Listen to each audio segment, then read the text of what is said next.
નમસ્તે મિત્રો, સ્વાગત છે આપનું આજના તાજા સમાચારોમાં। તો મિત્રો, આજના સમાચાર વિશે વાત કરવાની છે તેમના પહેલા આપણે જણાવી દઈએ કે વિડીયોને અંત સુધી જોજો, જેથી કરીને આજના દરેક સમાચાર કામના જે છે તે તમને મળી જાય। અને મિત્રો, ગુજરાતના રોજના સમાચાર દરરોજ મેળવવા માંગતા હોય તો આ ચેનલને પણ સબસ્ક્રાઇબ કરી દેજો।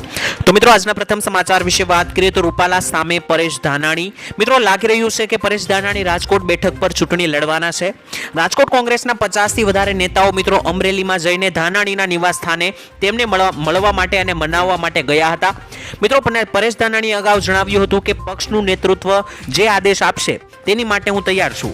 અગાઉ મિત્રો સ્થાનિક નેતાઓને વિરોધને પગલે તેમને રાજકોટ બેઠક પરથી ચૂંટણી લડવાની ના પાડી હતી, પરંતુ મિત્રો તેઓ ઉમેદવાર હશે કે નહીં, સાથે જ તે રૂપાલા વિવાદનો કેટલો લાભ કોંગ્રેસને મળે છે તે મિત્રો આવનારો સમય બતાવશે। કારણ કે અત્યારે જે રૂપાલાનો વિવાદ ચાલી રહ્યો છે તેનો સીધો લાભ આ વખતે કોઈ પાર્ટીને થશે તો તે કોંગ્રેસ પાર્ટી છે। કારણ કે મોટા ભાગના ક્ષત્રિયો જે છે તે મિત્રો રૂપાલાથી અત્યારે નિરાશ થયેલા છે। તો બની શકે કે તે ભાજપને વોટ ના આપીને કોંગ્રેસને વોટ આપે, પરંતુ મિત્રો રૂપાલા સામે કોઈ ઉમેદવાર ઉભો રહેશે તો જીતે છે કે નહીં તે પણ મિત્રો આગળના સમયમાં જોવાનું રહ્યું।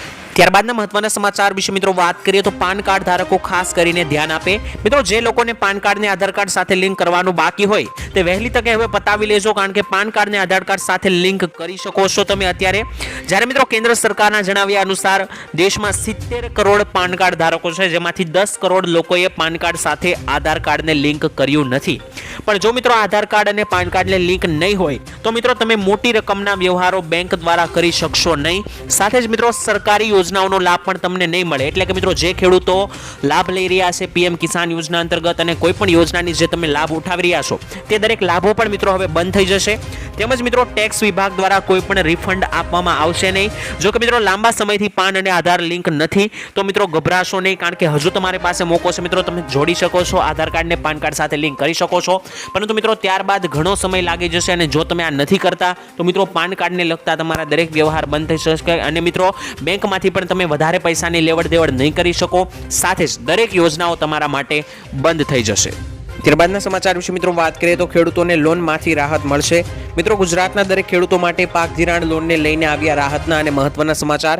ખેડૂતોએ લીધેલી લોનની નવાજૂની કરવા માટે મિત્રો ખેડૂતો પાસેથી કેશ પેમેન્ટ માંગવાની બદલે ડાયરેક્ટ બેંકમાંથી ઓટો રિન્યુ કરી આપવામાં આવે, આવી માંગ મિત્રો લગાતાર ખેડૂતો કરી રહ્યા છે। ત્યારે મિત્રો હવે તમને જણાવી દઈએ કે 2024ની લોકસભાની ચૂંટણી પણ આવી રહી છે અને મિત્રો 2024ની લોકસભા અને વિધાનસભાની પણ કેટલાક રાજ્યોમાં ચૂંટણીઓ આવી રહી છે। ત્યારે ચૂંટણી પહેલા ખેડૂતોના દેવા માફ કરવામાં આવે અને મિત્રો જે ખેડૂતોએ પાક ધિરાણ પર લોન લીધેલી છે તો તેવા મિત્રોને પણ લોનમાં રાહત આપવામાં આવે તેવી મિત્રો માંગણી ખેડૂતો દ્વારા લગાતાર અત્યારે કરવામાં આવી રહી છે।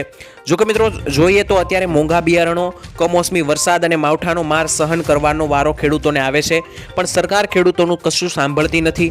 આના વિશે મિત્રો તમારું શું કહેવું છે તે ખાસ કરીને કોમેન્ટમાં લખીને જણાવી દેજો, કારણ કે મિત્રો ઘણા લોકોએ લોન લીધેલી છે અને લોન અને પાક ધિરાણ લોન લીધેલી છે તેવા મિત્રો અત્યારે કોમેન્ટમાં લખીને જણાવી દેજો કે ખરેખર લોનમાંથી રાહત આપવી જોઈએ કે નહીં, કારણ કે ઘણા બધા માવઠાઓ આવતા હોય છે, મુશ્કેલીઓ આવતી હોય છે। આ મુશ્કેલીઓ વચ્ચે મિત્રો ખેડૂતોએ વ્યાજે પૈસા લાવીને લોનની નવાજૂની કરવી પડે છે, જેથી કરીને મિત્રો તેઓ માંગણી કરી રહ્યા છે કે ઓટો રિન્યુની સુવિધા આપવામાં આવે, જેથી કરીને મિત્રો આ ખેડૂતોને આ પાક ધિરાણ લોનમાં રાહત મળી શકે।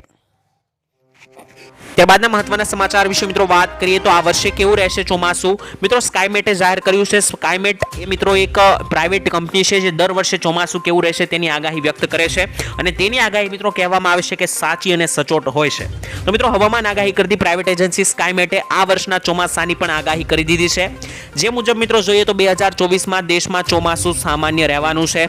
સિઝનમાં મિત્રો વરસાદની સંભાવના 102% પ્લસ છે અને ખાસ વરસાદ જે છે તે મિત્રો જૂનથી સપ્ટેમ્બર સુધી ચાલતા ચોમાસા માટે સરેરાશ 868 mm વરસાદની શક્યતા રજૂ થયેલી છે। શરૂઆતમાં મિત્રો વરસાદમાં અલ નીનોની અસર જોવા મળશે, જો કે મિત્રો પછી તેની ભરપાઈ થઈ જશે અને વધારે વરસાદ પણ આવી જશે તેવું કહેવામાં આવ્યું છે। અગાઉ મિત્રો 12 જાન્યુઆરીએ સ્કાયમેટે ચોમાસું સામાન્ય રહેવાની સંભાવના વ્યક્ત કરી હતી અને ત્યારબાદ મિત્રો 2-3 દિવસ પહેલા પણ સ્કાયમેટે મિત્રો આગાહી વ્યક્ત કરી છે અને જણાવ્યું છે કે આ વર્ષનું ચોમાસું જે છે તે મિત્રો સામાન્ય જોવા મળવાનું છે। બીજી તરફ મિત્રો અંબાલાલ પટેલે થોડા દિવસ પહેલા આગાહી કરી હતી કે આ વર્ષનું ચોમાસું જે છે તે મિત્રો અનેકો વાવાઝોડાઓ અને ચક્રવાતવાળું રહેશે.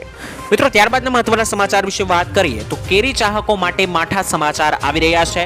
મિત્રો તાપમાનમાં વિષમતાને કારણે એટલે કે ગરમીને કારણે નવસારીમાં મિત્રો કેરી પકવતા ખેડૂતોની ચિંતામાં લગાતાર વધારો થઈ રહ્યો છે. દિવસ અને રાત્રિના તાપમાનમાં ફેરફારને કારણે આંબા પર આવેલો મોર અને કાચી કેરીઓનું ખરણ થઈ રહ્યું છે.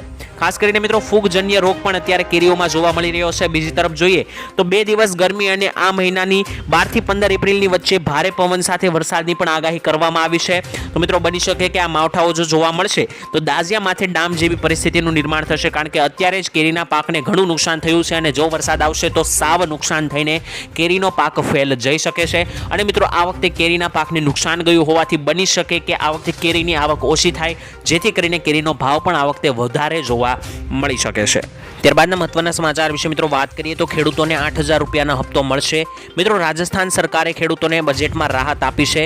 ભજનલાલની મિત્રો સરકાર રાજસ્થાનમાં હમણાં નવી બની છે ત્યારે તેમણે મિત્રો બજેટમાં જાહેરાત કરી હતી કે પ્રધાનમંત્રી કિસાન સન્માન નિધિ યોજના હેઠળ હવે તેને 6,000 રૂપિયાને બદલે 8,000 રૂપિયા ખેડૂતોને આપવામાં આવશે.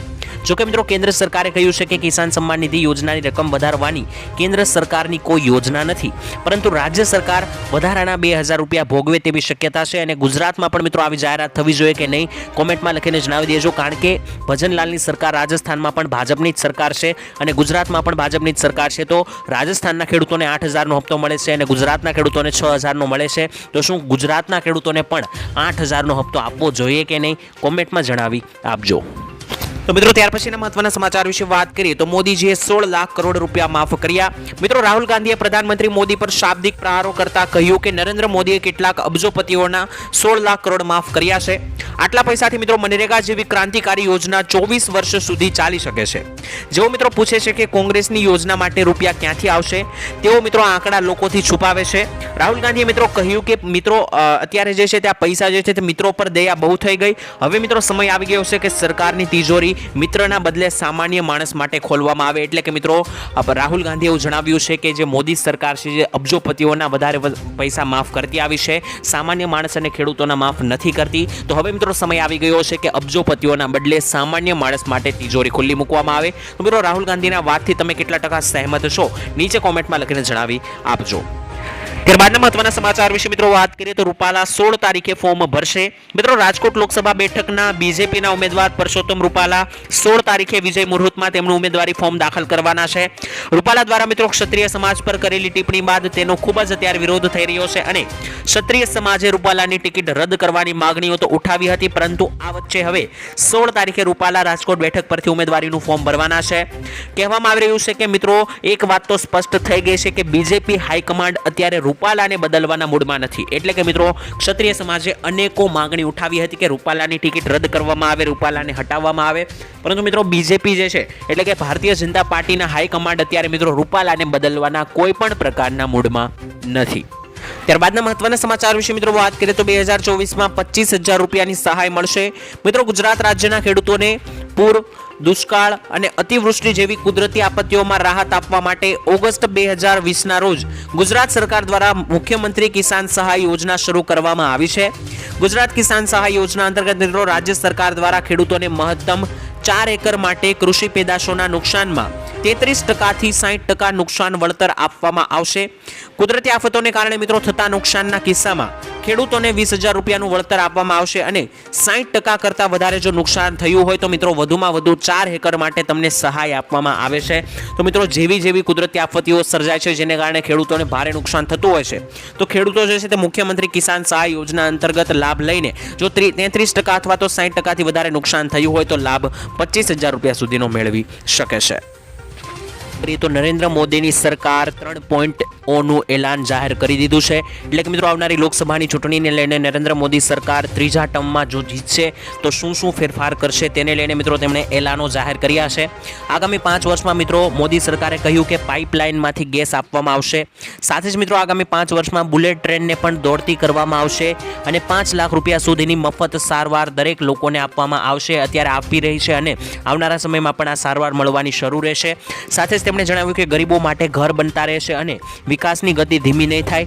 સાથે જ મિત્રો દેશની પ્રગતિ માટે સામૂહિક પ્રયાસો કરવામાં આવશે અને અમારી ત્રીજી ટર્મ બહુ દૂર નથી. અમારો પ્રયાસ લોકોના જીવનમાં સુધારો કરવાનો છે, આવું મિત્રો નરેન્દ્ર મોદીએ જણાવ્યું છે. એટલે કે મિત્રો નરેન્દ્ર મોદીજીએ એવું એલાન પણ કરી દીધું છે કે આવનારી લોકસભાની ચૂંટણીની અંદર ત્રીજી વખત તેઓની સરકાર બનવા જઈ રહી છે. તેઓ નરેન્દ્ર મોદીને પૂરેપૂરો વિશ્વાસ છે. મિત્રો આ અંગે તમને શું લાગે છે? આવનારી લોકસભાની ચૂંટણીમાં શું ખરેખર ફરીવાર ત્રીજી વાર મોદી સરકાર બનશે કે નહીં? કોમેન્ટમાં લખીને જણાવી દેજો. તો મિત્રો ત્યારબાદના મહત્વના સમાચાર વિશે વાત કરીએ તો ગુજરાતમાં જાહેર રજા જાહેર કરવામાં આવી છે.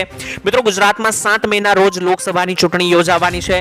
ગુજરાતની તમામ 26 બેઠકો પર એક જ દિવસમાં ચૂંટણીનું મતદાન થવાનું છે અને આ દિવસે મિત્રો લોકો સરળતાથી વોટિંગ કરી શકે તે માટે મિત્રો ગુજરાત સરકારે 7 મેના દિવસે જાહેર રજા જાહેર પાડવામાં આવી છે. મિત્રો આ જાહેરનામામાં એવું જણાવવામાં આવ્યું છે કે ઔદ્યોગિક એકમ તથા મત વિસ્તારની બહાર સ્થિત કંપનીઓમાં કામ કરતા લોકોને 7 મેના રોજ પેઇડ હોલિડે આપવામાં આવશે. એટલે કે મિત્રો પેઇડ હોલિડેનો મતલબ એવો થાય છે કે તમને રજા તો આપવામાં આવશે પરંતુ તમારો પગાર ચાલુ રાખવામાં આવશે. તે રજાનો તમારો પગાર કટ નહીં થાય, આવું મિત્રો કહેવામાં આવ્યું છે સરકારના જાહેરનામા મુજબ. અને 7 મેના રોજ મિત્રો જાહેર રજા છે, સમગ્ર ગુજરાતમાં રજા રહેશે કારણ કે દરેક વ્યક્તિ જઈને વોટિંગ કરી શકે, મતદાન આપી શકે, તેના માટે મિત્રો આ રજા આપવામાં આવી છે. તો મિત્રો મારું તમને એક નિવેદન છે કે જો તમારી પાસે ચૂંટણી કાર્ડ હોય અને તમે મત આપવા માટે યોગ્ય હોય તો મિત્રો તમારે ત્યાં જઈને મત જરૂર આપવું. એ પછી મિત્રો તમને જે યોગ્ય લાગે તે પાર્ટીને મત આપવું, પરંતુ તમારો મત મિત્રો જરૂર આપવો કારણ કે એક વ્યક્તિનો મત છે તે મિત્રો ખાસી એવી વેલ્યુ એડ કરે છે. તો મિત્રો ત્યારબાદના મહત્વના સમાચાર વિશે વાત કરીએ તો ખેડૂતોને 10,000 રૂપિયાની સહાય મળશે. મિત્રો ગરીબ પરિવારો અને નાના ખેડૂતોને માત્ર આધાર કાર્ડના પુરાવા સાથે જ હવે સરકાર આપી રહી છે 10,000 રૂપિયા બેંકમાંથી સહાય. પીએમ સ્વનિધિ મિત્રો આ યોજનાનું નામ છે અને તમને જણાવી દઈએ કે પીએમ સ્વનિધિ યોજના હેઠળ પોતાનો વ્યવસાય શરૂ કરવા માટે પોતાના વ્યવસાયના ઉપયોગ માટે પહેલા વર્ષે 10,000 અને બીજા વર્ષે 20,000 રૂપિયાની સહાય લોન તમને સરકારી બેંકમાંથી આપવામાં આવશે. જ્યારે મિત્રો આ યોજનાનો મુખ્ય હેતુ નાના પરિવારોને આર્થિક રીતે મદદ કરી નાના પરિવારોને પગભર કરીને આગળ લાવવાનો છે. મિત્રો તમને જણાવી દઈએ આ યોજનાનું નામ છે પીએમ સ્વનિધિ યોજના અને પીએમ સ્વનિધિ યોજનામાં મિત્રો ફળ ફ્રૂટની દુકાન અને કરિયાણા જેવી દુકાન ખોલવા માટે 50,000 રૂપિયા સુધીની પણ સહાય આ યોજનામાં આપવામાં આવે છે. તો જો તમે આ યોજના વિશે ના જાણતા હોય તો જાણીને તમે આ યોજનાથી સહાય મેળવી શકો છો તમારો નવો ધંધો અથવા તો વ્યવસાય શરૂ કરવા માટે. મિત્રો ત્યારબાદના મહત્વના સમાચાર વિશે વાત કરીએ તો ડુંગળીના ખેડૂતો માટે ખુશખબર આવી રહી છે. ભારતે મિત્રો વાત કરીએ તો નેબર ફર્સ્ટ નીતિ હેઠળ શ્રીલંકાને ડુંગળીની નિકાસ કરવાની મંજૂરી આપી દીધી છે. આ ઉપરાંત મિત્રો સંયુક્ત અરબ એટલે કે મિત્રો દુબઈના આસપાસના દેશોની અંદર પણ મિત્રો 10,000 મેટ્રિક ટન ડુંગળીની સપ્લાય કરવાની મંજૂરી મળી ગઈ છે. જ્યારે મિત્રો હાલમાં જ રિઝર્વ બેન્કે આશંકા વ્યક્ત કરી છે કે આવનારા સમયમાં ભારતમાં શાકભાજીના ભાવમાં પણ વધારો થઈ શકે છે. તમને મિત્રો જણાવી દઈએ કે ભારત પોતાના ક્ષેત્રીય સંબંધોને મજબૂત કરવા માટે આ પગલું ઉઠાવી રહ્યું છે. એટલે કે મિત્રો ડુંગળીની જે નિકાસ બંધ હતી જેનાથી ખેડૂતો પરેશાન હતા તો ખેડૂતો હવે મિત્રો ખુશખબર આવી ગઈ છે કારણ કે ડુંગળીની નિકાસ હવે શરૂ થશે. ખાસ કરીને દુબઈમાં મિત્રો 10,000 મેટ્રિક ટન ડુંગળી સપ્લાય કરવાની પણ મંજૂરી મળી ગઈ છે. સાથે જ મિત્રો એવું કહેવામાં પણ આવી રહ્યું છે કે શાકભાજીના ભાવમાં હજુ આવનારા સમયમાં વધારો થશે. તેનાથી મિત્રો ખેડૂતોને તો ફાયદો થશે પરંતુ મિત્રો બીજી તરફ ગૃહિણીઓના બજેટ પણ ખોરવાઈ જશે કારણ કે મોંઘવારી વધવાથી સામાન્ય માણસને એક બાજુ ઝટકો લાગી શકે છે તો બીજી બાજુ ખેડૂતોને પણ વધારે ભાવ મળી શકે છે. વાત કરીએ તો રૂપાલા વિવાદમાં નવી વાત સામે આવી છે. મિત્રો TV9 ગુજરાતીના એક અહેવાલ મુજબ ધડાકો થયો છે. ક્ષત્રિય આંદોલન ભડકાવવામાં ભાજપના જ 6 થી 7 નેતાઓની ભૂમિકા. ભાજપના નેતાઓએ મિત્રો 2 મહિલા 2 આગેવાનો અને 1 યુવાનને પૈસા પણ આપ્યા હોવાનો ચેનલનો વિસ્ફોટ છે. આ માહિતી મિત્રો TV9 ગુજરાતીના અહેવાલો મુજબ અમે તમને જણાવી રહ્યા છે. તેમણે મિત્રો જણાવ્યું કે ગુજરાતની અંદર જે અત્યારે આ વિવાદ ચાલી રહ્યો છે પરસોત્તમ રૂપાલાનો તેની પાછળ 6 થી 7 ભાજપના જ નેતાઓની ભૂમિકા છે. ભાજપના નેતાઓએ મિત્રો 2 મહિલા અને 2 આગેવાનો સહિત 1 યુવાનને આના માટે પૈસા પણ આપ્યા હોવાનો વિસ્ફોટ TV9 ગુજરાતી ચેનલ પર કરવામાં આવ્યો છે.